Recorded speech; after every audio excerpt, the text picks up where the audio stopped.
6-ൽ 5 വിമാനത്താവളങ്ങളും അദാനിക്ക് ലഭിച്ച ലേലത്തിനെതിരെ മുഖ്യമന്ത്രി പിണറായി വിജയൻ രംഗത്ത്. നരേന്ദ്രമോദിയും അദാനിയുമൊക്കെ നേരത്തെ മുതൽ നല്ല പരിചയക്കാരാണെന്ന് അല്ലാതെ അദാനിക്ക് വിമാനത്താവളം നടത്തി ഇതുവരെ പരിചയമില്ല. 5 വിമാനത്താവളങ്ങളുടെ നടത്തിപ്പിനുള്ള അവകാശം സംബന്ധിച്ച ലേലത്തിൽ വിചിത്രമായ കാര്യങ്ങളാണ് ഉണ്ടായത്.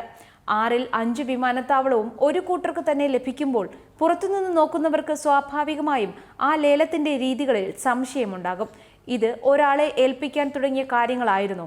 ഒരു നാടകത്തിലൂടെ അദാനിയെ ഏൽപ്പിക്കുകയും അതിന് ബിഡിംഗ് എന്ന മറയിടുകയുമായിരുന്നു കേന്ദ്ര സർക്കാർ ഉദ്ദേശിച്ചത്. അതെല്ലാം ഇനിയുള്ള നാളുകളിൽ വ്യക്തമാകേണ്ടതാണ്.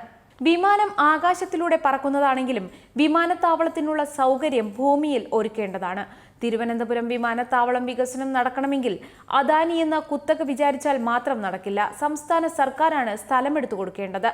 സംസ്ഥാനത്തെ ശത്രുപക്ഷത്തു നിർത്തി ഞങ്ങൾ വിജയശ്രീ ലാളിതരായിരിക്കുന്നു എന്ന മട്ടിൽ അദാനി വന്നാൽ അതിനൊക്കെ വഴങ്ങുന്ന സർക്കാരാണ് കേരളത്തിൽ ഉള്ളതെന്ന് അദാനി പോലും പറയില്ല.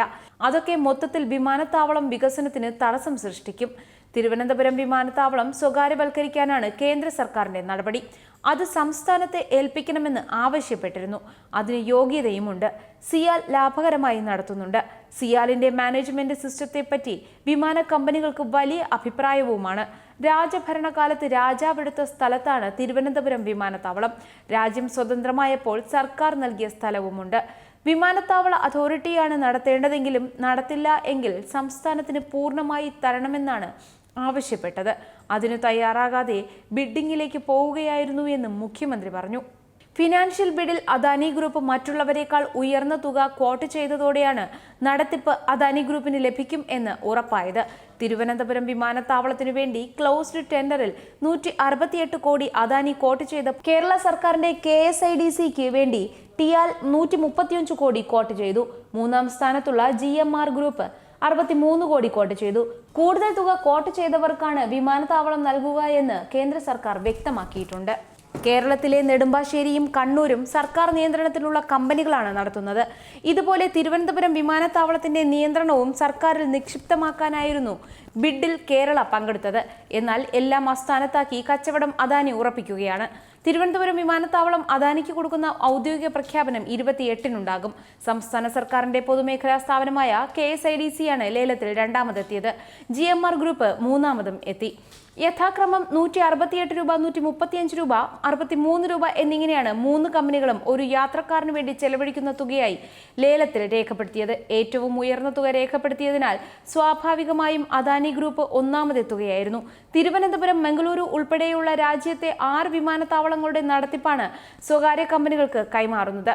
ഇതിൽ 5 വിമാനത്താവളങ്ങളുടെ ലേലത്തിലും അദാനി ഗ്രൂപ്പാണ് മുന്നിൽ. ഗുവാഹത്തി വിമാനത്താവളത്തിന്റെ ലേല നടപടികൾ സാങ്കേതിക പ്രശ്നങ്ങളെ തുടർന്ന് തൽക്കാലത്തേക്ക് റദ്ദാക്കി. 5 വിമാനത്താവളങ്ങളിലും അദാനി ഗ്രൂപ്പ് 1-ാം സ്ഥാനത്തു തന്നെ എത്തി. അഹമ്മദാബാദിനു വേണ്ടി 177 കോടിയും ജയ്പൂരിന് വേണ്ടി 174 കോടിയും ലക്നൗ വിമാനത്താവളത്തിന് വേണ്ടി 171 കോടിയും മംഗലാപുരത്തിന് വേണ്ടി 115 കോടി രൂപയുമാണ് അദാനി ഫിനാൻഷ്യൽ ബിഡിൽ ക്വോട്ട് ചെയ്തത്. ഗുവാഹത്തി എയർപോർട്ടിന്റെ ലേല നടപടികൾ കോടതി തടഞ്ഞതിനാൽ പിന്നീടാവും ഫിനാൻഷ്യൽ ബിഡ് നടക്കുക. 28-ന് ഫിനാൻഷ്യൽ ബിഡ് തുറക്കും. ഉയർന്ന തുക ക്വോട്ട് ചെയ്തതിനാൽ അദാനിക്ക് തന്നെ 5 വിമാനത്താവളങ്ങളും ലഭിക്കാൻ തന്നെയാണ് സാധ്യത. മോദി സർക്കാരിന്റെ കള്ളക്കളിയാണ് അദാനി ഫിനാൻഷ്യൽ ബിഡിൽ യോഗ്യത നേടാൻ കാരണം. 28-നാണ് ബിഡ് തുറക്കുന്നത്. 50 വർഷത്തേക്കാണ് അദാനിക്ക് വിമാനത്താവളം ലഭിക്കുക. വിമാനത്താവള നടത്തിപ്പിൽ മുൻപരിചയമുള്ള കമ്പനികൾ മാത്രമേ ടെക്നിക്കൽ ബിഡിൽ പങ്കെടുക്കാവൂ എന്ന വ്യവസ്ഥ കേന്ദ്ര സർക്കാർ ഒഴിവാക്കിയതാണ് അദാനിക്ക് ഗുണകരമായത്. അദാനിക്ക് വേണ്ടിയുള്ള ഇടപെടലാണ് ഇതെന്ന ആക്ഷേപം സജീവമാണ്.